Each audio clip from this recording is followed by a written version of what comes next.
Health Minister Dinesh Gundurao has alleged that if not for vote theft, the Congress candidate would have won the Lok Sabha election in the Bengaluru Central constituency.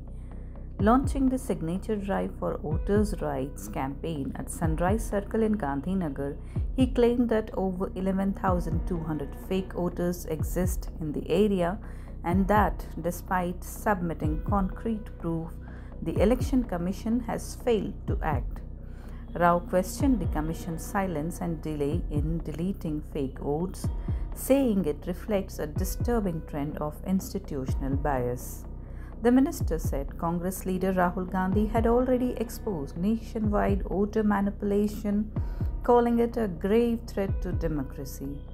Accusing the BJP of creating over 1 lakh fake voters in the Mahadevpura constituency to win elections, Rao said such practices amount to the murder of democracy. He added that even in the Chickpet ward, Congress workers have identified thousands of fake entries in the voter list.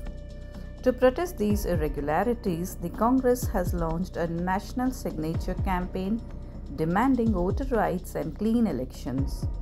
From Gandhinagar alone, the party aims to collect over 1 lakh signatures to pressure authorities into action. Rao said the campaign seeks to wake up officials who are sleeping with black clothes over their eyes and urge citizens to join efforts to safeguard democracy from vote theft. The event was attended by AICC Secretary Abhishek Dutt, local leaders and residents who pledged support for the campaign. ಎಲ್ಲ ಮಾಹಿತಿಯನ್ನು ಸಂಗ್ರಹಣೆ ಮಾಡಿ ಕೊಟ್ಟಿದ್ರು ನಮ್ಮ ರಾಹುಲ್ ಗಾಂಧಿ ಕೊಟ್ಟಿದ್ದಾರೆ. ಆದರೂ ಕೂಡ ಅದಕ್ಕೆ ಸ್ಪಷ್ಟ ಉತ್ತರ ಇವತ್ತವರೆಗೂ ಕೂಡ ಎಲೆಕ್ಷನ್ ಕಮಿಷನ್ ಕೊಡ್ತಾ ಇಲ್ಲ. ರಾಹುಲ್ ಗಾಂಧಿ ಹೇಳಿದ್ರು ಇವತ್ತೇನು ಡಿಜಿಟಲ್ ಇನ್ಫಾರ್ಮೇಶನ್ ಇದೆ, ವೋಟರ್ ಲಿಸ್ಟ್ ಡಿಜಿಟಲ್ ಇನ್ಫಾರ್ಮೇಶನ್ ಅದು ಸುಲಭವಾಗಿ ನಮಗೆ ಸಿಕ್ಕುವಂತ ರೀತಿಯಾಗಿ ಮಾಡಿ ನಾವೆಲ್ಲ ಕರ್ನಾಟಕದ 224 ಕ್ಷೇತ್ರವನ್ನು ಕೂಡ ನಾವು ಮಾಡಿಸ್ತೀವಿ, ಇಡೀ ದೇಶವನ್ನು ಕೂಡ ಮಾಡಿಸ್ತೀವಿ. ಇಲ್ಲಿ ಹೋದ್ರೆ ಪ್ರತಿ ಕ್ಷೇತ್ರಕ್ಕೆ 8 ತಿಂಗಳು ಬೇಕು. ಅದಕ್ಕೆ ನಮಗೆ ಡಿಜಿಟಲ್ ಫಾರ್ಮ್ಯಾಟ್ ಕೊಡಿ ಅಂತ ಕೇಳಿದ್ರೆ ಅದು ಕೊಡೋಕೆ ತಯಾರಾಗಿಲ್ಲ. ಸೊ ನಾವು ಹೇಗೆ ಪತ್ತೆ ಹಚ್ಚಬೇಕು? ನಿಮ್ಮ ಉದಾಹರಣೆ ಕೊಡ್ತೀನಿ. ನಮ್ಮ ಕ್ಷೇತ್ರದಲ್ಲೂ ಕೂಡ ನಮ್ಮ ಚುನಾವಣೆ ಆದಮೇಲೆ ನಾವು ಒಂದು ಚಿಕ್ಕಪೇಟೆ ವಾರ್ಡ್ನಲ್ಲಿ ಇದೇ ಥರ ಮಾಡಿಸಿದ್ವು. ಪ್ರತಿ ಮನೆಗೆಲ್ಲ ಹೋಗಿ ನಾವು ಚೆಕ್ ಮಾಡಿಸಿದ್ವು. ಅದರಲ್ಲಿ ನೋಡಿ ನಾವು ಸುಮಾರು 11,000 ವೋಟ್ಗಳು ಅವ್ರು ಯಾರು ಅಂತಾನೆ ನನಗೆ ಗೊತ್ತಿಲ್ಲ. ಆ ಚಿಕ್ಕಪೇಟೆ ವಾರ್ಡಲ್ಲಿ 11,000 ಫಾರ್ಮ್ 7 ಅಪ್ಲಿಕೇಶನ್ ಕೊಟ್ಟಿದ್ದೀವಿ. ಯು ಗಿವನ್ 11,000 ಫಾರ್ಮ್ 7 ಅಪ್ಲಿಕೇಶನ್ಸ್ ಇನ್ ಚಿಕ್ಕಪೇಟೆ. ಇಲ್ಲೇ ಇದೆ, all that is here. But election commission ಅವರು ಚೆಕ್ ಮಾಡೋಕ್ಕೆ ರೆಡಿ ಇಲ್ಲ. ನಾವು ಹೇಳಿ ಎಲ್ಲ ಎಷ್ಟು ಸಲ ಹೇಳಿದ್ರು ಕೂಡ ಹೋಗಿ ನೋಡೋದಕ್ಕೆ ರೆಡಿ ಇಲ್ಲ. ಇಷ್ಟೀಗೆಲ್ಲ ಆಗಿ 11,000ದಲ್ಲಿ ಕೇವಲ 2,200 ಮಾತ್ರ ಈಗ ಡಿಲೀಟ್ ಮಾಡಿದ್ದಾರೆ. ಅವ್ರ ಮೇಲೆ ಪ್ರೆಷರ್ ಹಾಕಿ 2,200 ವೋಟ್ ಡಿಲೀಟ್ ಆಗಿದೆ. ಇನ್ನೂ 8,700 ವೋಟು ಡಿಲೀಟ್ ಆಗಬೇಕಾಗಿದೆ. ಅಂದರೆ ಎಷ್ಟು ಸಿಸ್ಟಮ್ಯಾಟಿಕ್ ಆಗಿ ಬಿಜೆಪಿಯವರು ಎಲ್ಲಿ ಅವರಿಗೆ ಅವರ ಸಂಘ ಪರಿವಾರ RSS BJP ಎಲ್ಲ ಇದ್ದಾರೆ, ಅಲ್ಲಿ ಈ ಥರ ಒಂದು ಮೋಸದ ಮುಖಾಂತರ ವೋಟರ್ ಲಿಸ್ಟ್ ಹೆಸರುಗಳು ಸೇರಿಸಿ ಸಂಗ್ರಹಣೆ ಮಾಡೋದು.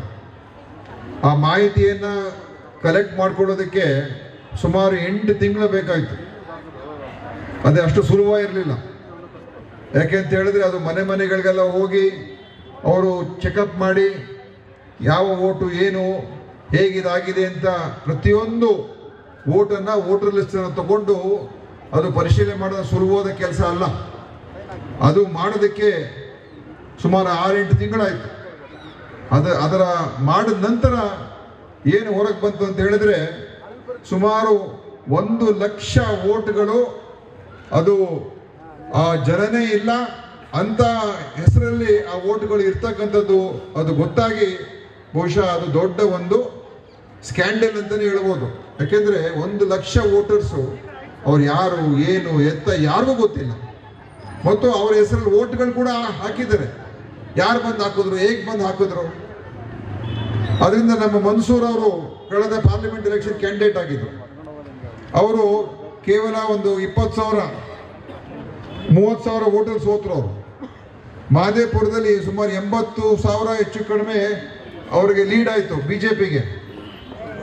ಸೊ ಆ ಥರ ಹೋಗಿ ನೋಡಿದ್ರೆ ನಾವು ಆ ವೋಟ್ ಚೋರಿ ಆಗಿದ್ದೇ ಹೋದ್ರೆ ಎಷ್ಟೊತ್ತಿಗೆ ನಮ್ಮ ಬೆಂಗಳೂರು ಕೇಂದ್ರದ MP ನಮ್ಮ ಮನ್ಸೂರ್ ಅವರೇ ಆಗ್ತಾ ಇದ್ರು, PC ಮೋಹನ್ ಅಲ್ಲ. ಇದು ನೋಡಿ, ಇದು ನಾವು ಅರ್ಥ ಮಾಡ್ಕೋಬೇಕು, ಎಷ್ಟು ದೊಡ್ಡ ಇದು ಒಂದು ದೊಡ್ಡ ಆತಂಕಕಾರಿಯಾದಂಥ ಒಂದು ಬೆಳವಣಿಗೆ ಅಂತ. ಚುನಾವಣೆಗಳಲ್ಲಿ ನಾವು ಕಷ್ಟಪಡ್ತೀವಿ, ಜನರ ಹತ್ರ ಹೋಗ್ತೀವಿ, ಓಟ್ ಕೇಳ್ತೀವಿ, ಅವ್ರ ಮನೆಗೆ ಹೋಗ್ತೀವಿ, ಕೆಲಸ ಮಾಡಿದ್ದೀವಿ ಅಂತ ಹೇಳ್ತೀವಿ, ಮಿಕ್ಕಿದೆಲ್ಲ ಎಲ್ಲ ಪ್ರಚಾರ ಮಾಡ್ತೀವಿ. ನಾವೇನು ಅನ್ಕೊಂಡಿರ್ತೀವಿ ಅಂತ ಹೇಳಿದ್ರೆ, ಯಾರು ಬಂದು ಓಟ್ ಹಾಕ್ತಾರೆ ಅವ್ರ ಪ್ರಕಾರ ಜನರ ತೀರ್ಮಾನ. ಪ್ರಜಾಪ್ರಭುತ್ವ ಅಂತ ಹೇಳಿದಾಗ ಪ್ರಜೆಗಳೇನು ತೀರ್ಮಾನ ಮಾಡ್ತಾರೆ ಅದೇ ತೀರ್ಮಾನ ಅಂತ. ಅದಕ್ಕೂ ಒಪ್ಕೊಳ್ಬೇಕು.